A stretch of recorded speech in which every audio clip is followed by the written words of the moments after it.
Olá pessoal, tudo bem com vocês? Eu espero que sim. Eu sou o Leonardo Figueiredo e você está na plataforma de treinamentos online da Seja Bem-vindo de volta. Vamos dar continuidade ao nosso módulo, então vem comigo que eu te explico. Vamos ao compartilhamento da tela. Vamos falar um pouquinho dos conceitos de zona.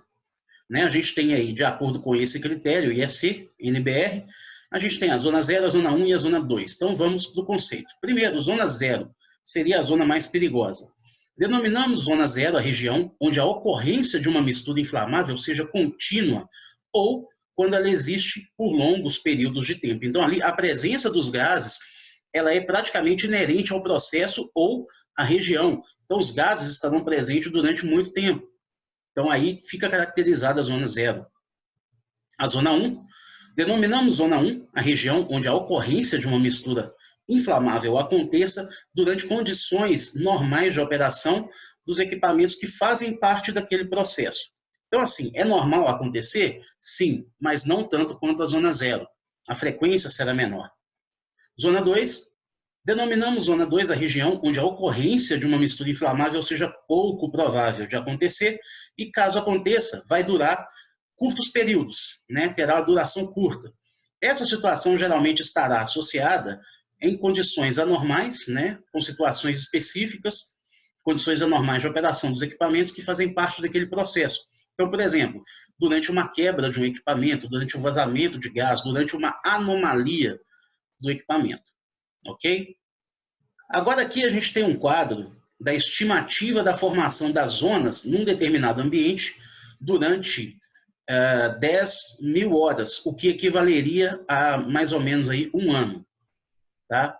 Então, a zona 0, a presença dessa mistura inflamável está acima de 1.000 horas por ano ou mais do que 10% do tempo. Já a zona 1, ela fica presente ali entre 10 e 1.000 horas por ano, ou seja, de 0,1 até 10% do tempo, durante um ano. E a zona 2, ela fica presente entre 1 e 10 horas por ano, ou dentro daquelas 10.000 horas, ou seja, de 0,01% até 0,1%. Já uma área não classificada, a incidência de tempo ali da formação de uma atmosfera explosiva ou da presença de uma mistura inflamável é inferior a 1 hora por ano, ou seja, menos do que 0,01% de acordo com a nossa tabela. Já aqui a gente vai ter uma figura mostrando a extensão da classificação de uma área e a divisão dessa área em zonas, de acordo ali com as características.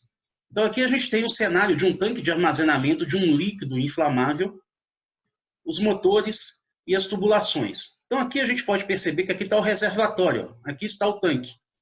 Lá dentro do tanque, próximo à superfície do líquido, a gente tem a formação da zona 0.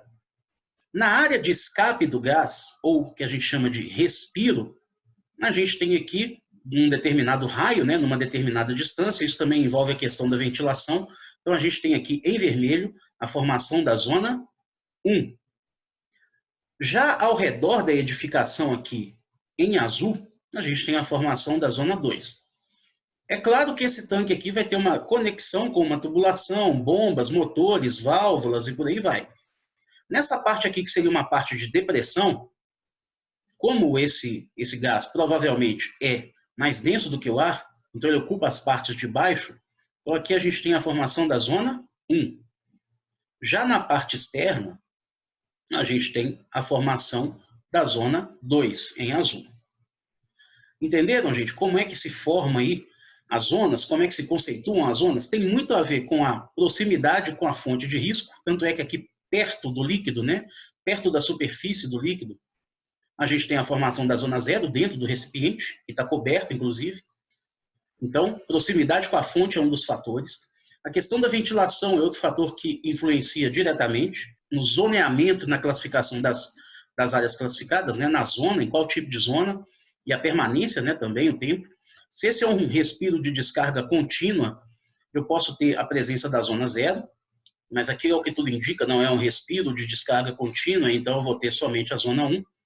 E mais distante eu vou ter já a formação da zona 2. Por quê?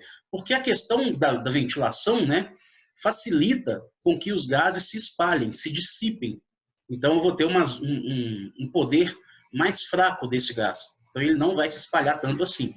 Então eu vou ter aí a formação da zona 2, né, em azul aqui, circundando a edificação. E aqui também, próximo aqui a essa válvula, formação de zona 2. Então esses são os fatores: tempo de duração, condições de ventilação, proximidade com a fonte. Tudo isso influencia na formação das zonas. Vamos falar um pouquinho aqui de outros cenários, né? Refinarias de petróleo. Aqui eu tenho um tanque com um dique de um sistema de represamento remoto. Então é praticamente o mesmo cenário. Podem reparar, ó, aqui na superfície do líquido, né, na lâmina do líquido, formação da zona 0, por causa da proximidade do líquido, por causa da ventilação pobre dentro do tanque. Então, nas áreas de escape ou nos respiros, vai depender se ele é um respiro de descarga contínua ou não. Se for descarga contínua, formação da zona 0.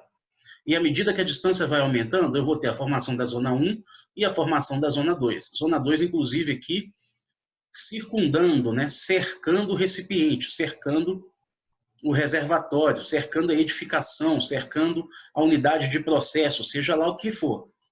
Tem também a questão aqui do acúmulo de certos gases na depressão, o que vai facilitar o aparecimento da zona 1 nessas áreas.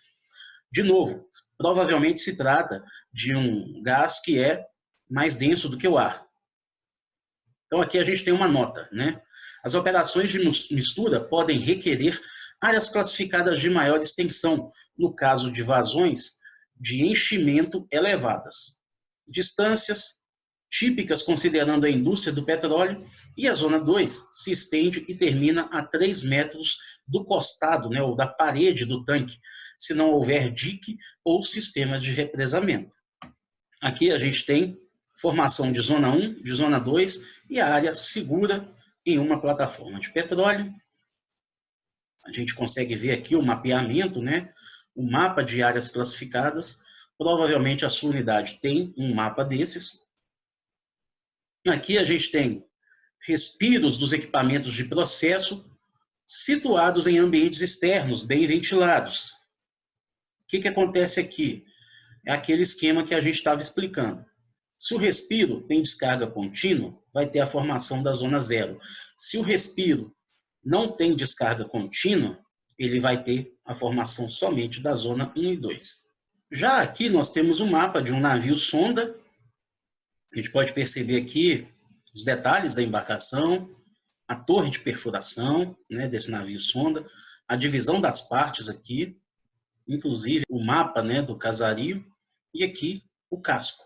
Não só o casco, né, uma vista de cima do navio.